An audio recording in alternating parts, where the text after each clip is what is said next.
Hello and welcome back to my channel. Okay, so in this series of videos, um, Fanboy Rant, I'm actually not going to just rant and moan about fanboys.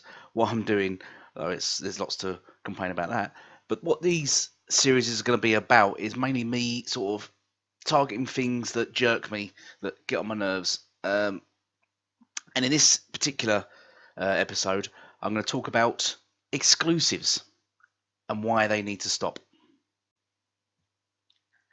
So let's first touch on exclusives and what they are in the gaming world. Right, exclusives are basically one console that has a set of games which are only exclusive to that console. For example, God of War for PS4. If you want to play God of War, you need a PS4. That's a good example. If you want to play a Mario game, you're going to need a Nintendo. You're going to need a Switch. Okay. Xbox now, or Microsoft now, are moving their games out of exclusives, which is the way forward, which is what these companies need to do, because you cannot tie yourself down to exclusives, because it limits your company and it limits your gamer base for your fans and customers. Exclusives are basically bad for business at the end of the day. They bring in much less revenue. That's a fact. That's why Microsoft have now released Xbox games onto their other platform, Windows 10. So if you've got a PC with Windows 10 on it, you can play Xbox games. It opens up the market so they can sell more games, so they can make a larger profit. Because at the end of the day, that's how these companies compete. They do not compete by selling individual items like consoles. They are not like my stick's longer than yours competition. They're really not. They really do not care unless it brings in an amazing profit. Then they will think about it. But console sales do not bring in close to the profit that software sales do. That's a fact. So you want to get that software out to as many people as you can. I'll give you an example. PS4 is now sold 92 million consoles, which is fantastic. You sold a lot of consoles. That's just brilliant. Each console though is sold at about £18 profit for Sony.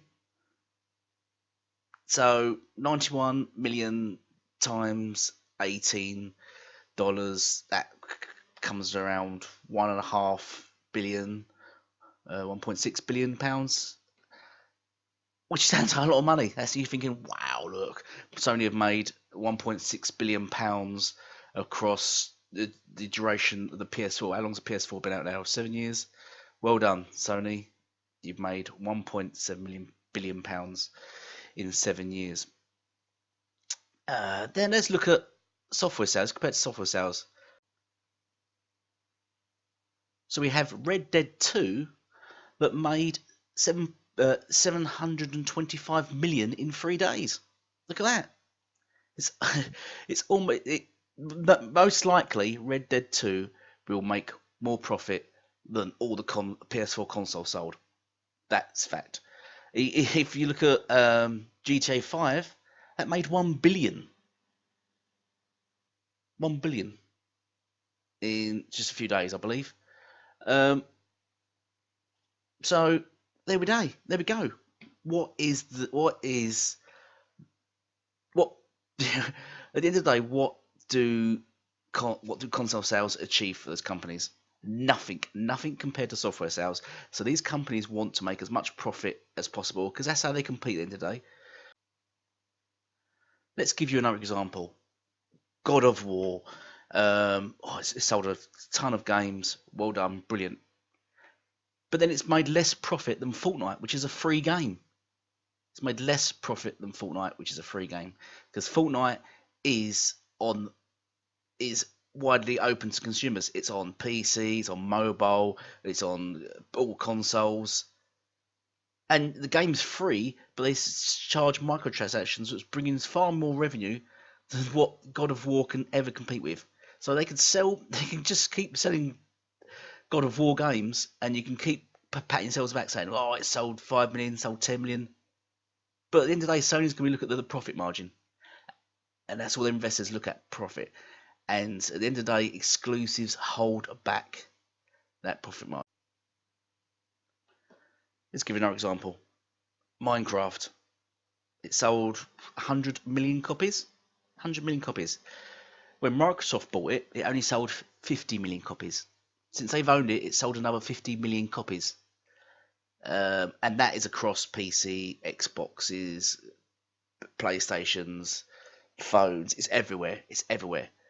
That game is making them billions. That game alone is making them billions from all markets, from everyone. So, why would Microsoft as a company think we're going to make Minecraft exclusive and cut our revenue? Why would they do that? Why would anyone do that? You wouldn't do that. You would not do that. If you had the option to sell something, you say you had something, I don't know, you made something, you would not limit your user base. You would not limit who you can sell that item to. You'd want it out there, sell it as much people as possible. And these people do exactly the same. They're businesses, they're companies. They're in it for the profit. They do not care about your really childish fanboy war. They're not going, yeah, we've sold more consoles than the other people.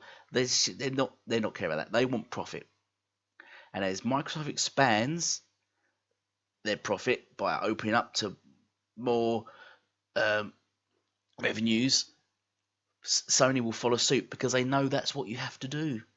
That's what you have to do. If you want to make a profit, if you want to keep in the game, it's what you do.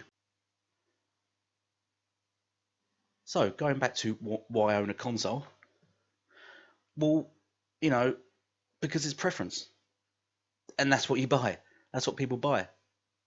Xbox games are still available on PC, but I prefer to play on Xbox still because it's easier. It's just because it's what I want to do. It's what I want to do. You might want to choose to do something else. Someone else want to choose to do something else. And by saying like, oh no, exclusives give there's no point in owning a console if you don't have exclusives. That's rubbish, right? Let's give PC an example. PC, varied PCs, loads of different types of PCs. Am I right?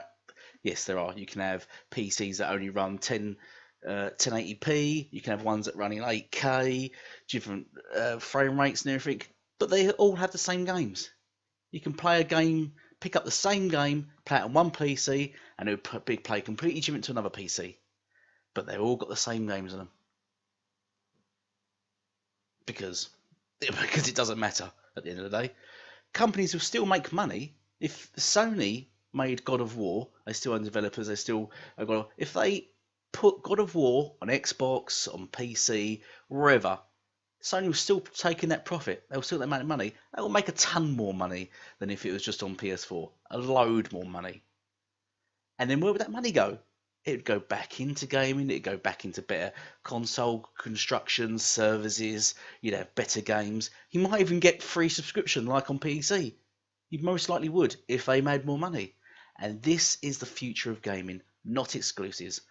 And I hope to God that next generation, because I'm not sure if Sony will follow suit, they will be limiting themselves. They do, and they will quickly drop off the gaming radar if they limit themselves back. Because if Microsoft open all their games up so you can play them anywhere, their profits will be coming in. They will just keep buying up developers as they are now, and they will just own the market.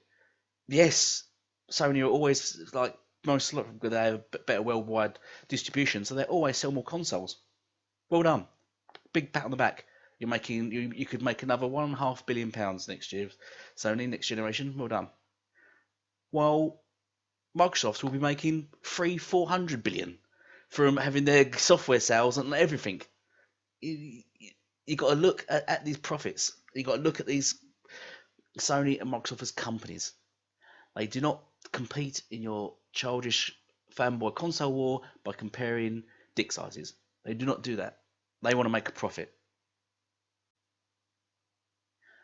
So, what I'll do, I think I'll end my rant right there. Put down in your comments if you think what you think about exclusives. What you think? Do you think it benefits gamers in any way? And because I'd love to debate with any of you why. Why should we have exclusives? Give me a valid reason why there should be exclusives, and I'd like to debate. So drop a comment down, drop a sub, drop a share, and hopefully see you all soon for the next Fanboy Rant. So, bye for now.